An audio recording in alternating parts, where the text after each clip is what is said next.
I found all of the Persona 3 locations in real life. Let's go.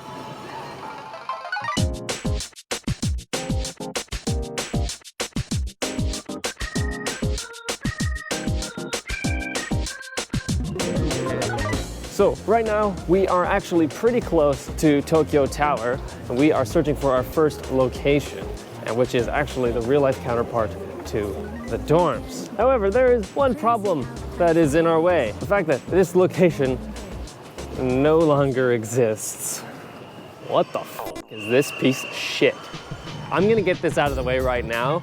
A lot of the locations that we're going to see today aren't one-to-one copies from Persona 3 to real life. Many of the places are inspirations, and several of the places have either been already changed or removed or spliced together from different parts of Tokyo. And as my main source for this video said, one major issue, however, is due to both COVID, the 2020 Olympics, and the general passage of time, a lot of locations have changed or been removed.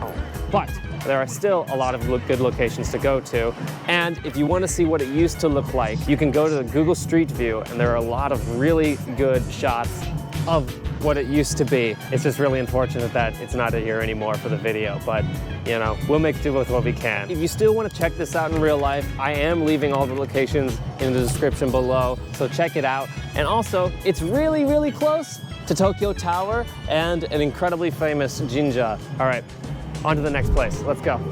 Our next locations are the inspirations for Nakanagi Shrine, which is Akagi Shrine and Tsukudo Hachiman Shrine. So the thing that Iidabashi is most famous for is the fact that it is a mix between kind of Japanese traditional style and French style of architecture. Another thing that's important to note is that this used to be the home of Atlus's headquarters during the time where they were developing the game, or at least around the time they were developing the game. Like the dates kind of change around a little bit, but Iidabashi was their home, so that's why being the real life inspirations for what they ended up putting in the game. Because if you go to work every day and this is what you see, what are the odds you're gonna decide, hey, maybe we could like put something kind of like that in the game, right? But before we go in, just a real quick tip, if you're ever going to a Japanese jinja, a Japanese shrine, the first thing you need to do is walk up, first give a little bow, and then walk up the stairs, don't run.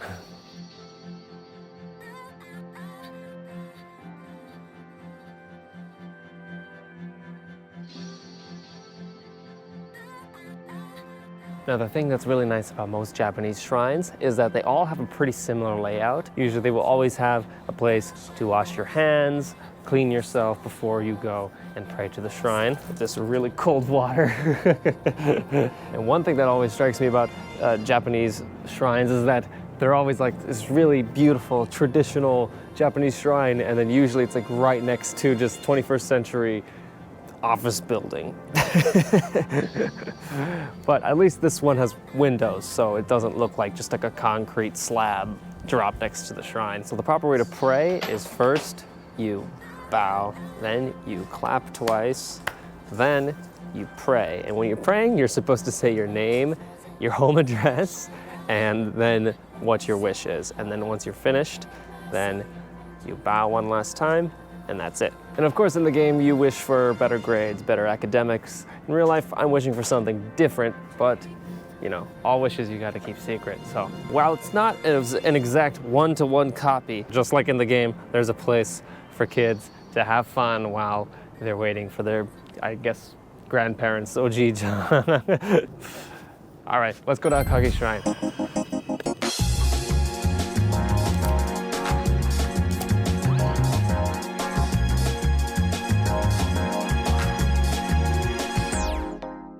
Here we are at Akagi Shrine, the other shrine that is kind of mixed to make a Nakanagi Shrine from the game. Of course, it's right next to a konbini, so if you get tired, you can get some chicken or something. Akagi Shrine seems like it's been a bit more updated. It's a bit nicer visually, at least on the inside. We're gonna go check it out and see where they mix. Now, most shrines have this. They're like little wood blocks you can buy, and you're supposed to write your wish for like the next year. and you hang it here. And of course, the idea is that the wish will be granted at some point, hopefully. So you come here, you keep praying, you make your wish, and then one day it'll come true. Today, I'm probably not going to do it, because I'm not sure if the Japanese gods speak English. So if you ever want to just chill at some point when you're in Japan, just find a nearby shrine, just go there. Except for like, don't go to Asakusa, because that's not going to be a peaceful experience. Too many people. It is a really impressive temple, and so when you're in Tokyo, if you want to check it out, definitely check it out. I'm getting a little hungry. I need to go get some ramen. So let's go find Hagakure ramen. So far on the journey, this is my favorite part of Tokyo that we've been to for this video. You know, it's kind of surreal to be in this area in Japan and have like this clearly like French music with like kind of European architecture along with some of these more Japanese style like, buildings. Tokyo has a lot of what I've said in this video, which is like, oh, traditional Japanese, like right up against like more modern building design. But here it feels especially apparent with just like every other business is either traditional style Japanese or European inspiration. And then right in the middle of the street here is another temple, another one out of nowhere. It's so interesting, I think.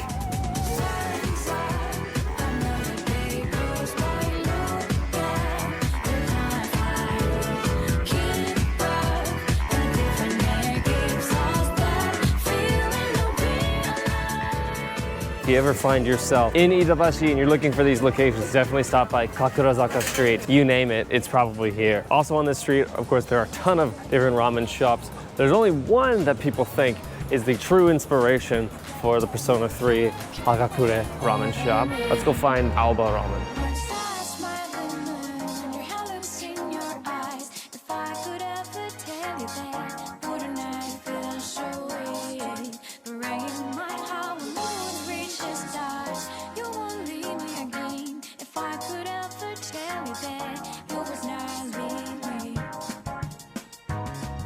So this is reported to be the real-life inspiration.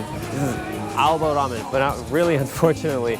We are here on a Sunday. They're closed on Sunday, so we're not going to be able to have the real deal today. But there are a lot of different ramen shops around this area. Also, something that's really interesting about Alba Ramen, I've been saying it 10 different times this video. Traditional Japanese, whatever, right next to this. Boom, like European influence everywhere.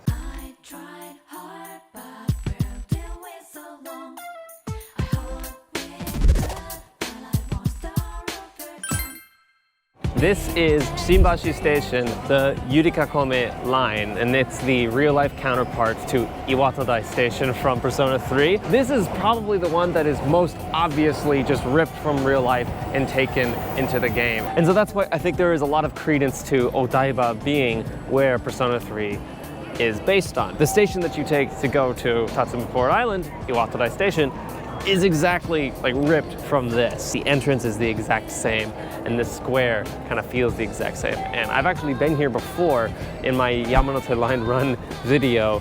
I ran over there through, grabbed a drink from that vending machine, and was on my merry way. So yeah, it feels really surreal to see this in real life, especially because again, I think this is the most accurate, like obvious rip from real life to put into Persona 3. The only thing left to do is to get onto this line and go to Tatsumi Port Island in real life. Also, something else that really shows the inspiration is this main area of Shinbashi Station for the Yurikakome line and the opening cutscene of Persona 3 Reload, and it's very clearly based on this part of the station. So again, this is the most obvious rip from real life. It's just so clear, so obvious. Another thing that's a direct rip from real life to the game is the fact that to get to the man-made island, you have to ride in a monorail train. And the Yurikakome line is a monorail train. This is obviously to Odaiba. Here we go.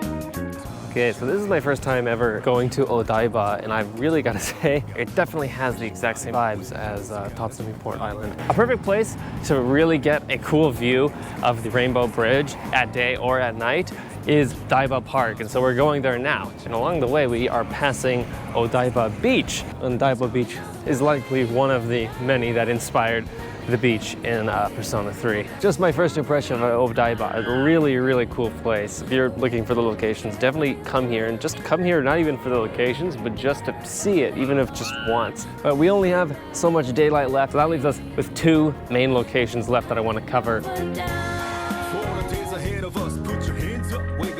A lot of people think that Musashino University is actually Gekkokan High School. But you can actually go back to 2009. You find out that none of this was here. The school was built a few years later, and the game came out in 2006. This building has like a similar vibe and similar feeling to the game, but it was made after. Now, the actual inspiration for Gekkokan High School, in my opinion, is the private school look and feel in Japan. And some of the best examples that I could find was the entrance to Shinjuku Junior High School, which looks very similar. The other school was I believe a girls-only school where the gate looked like really fancy, really kind of similar style. Gekkokan is more of like an amalgamation of all sorts of different schools. I like to think that this place was inspired by Persona 3. Even if it's not true, that's kind of my own little headcanon, you could say.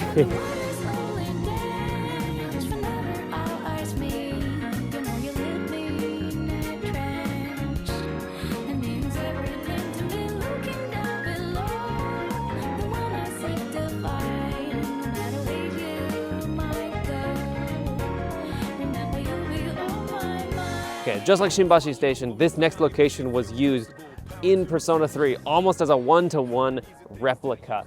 But unfortunately, our greatest enemy in making this video has been time. Paulownia Mall's real-life location was actually called Venus Fort, and if you look at the Google Street View, it is a one-to-one copy, like almost exactly what they put into the game. But due to time, Venus Fort was shut down a few years ago, and on March 1st of this year, so a couple days ago, it was reopened. They turned Venus Fort into this immersive Fort Tokyo, and that's what they changed.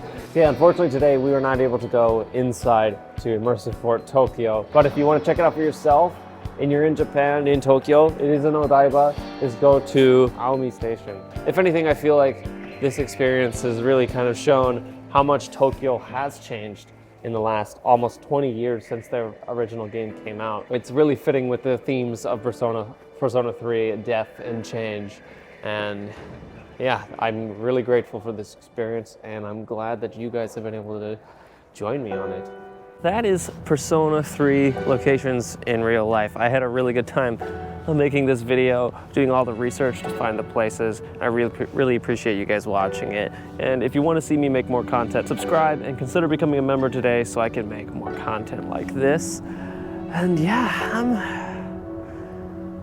I'm really tired, so I'm gonna rest now.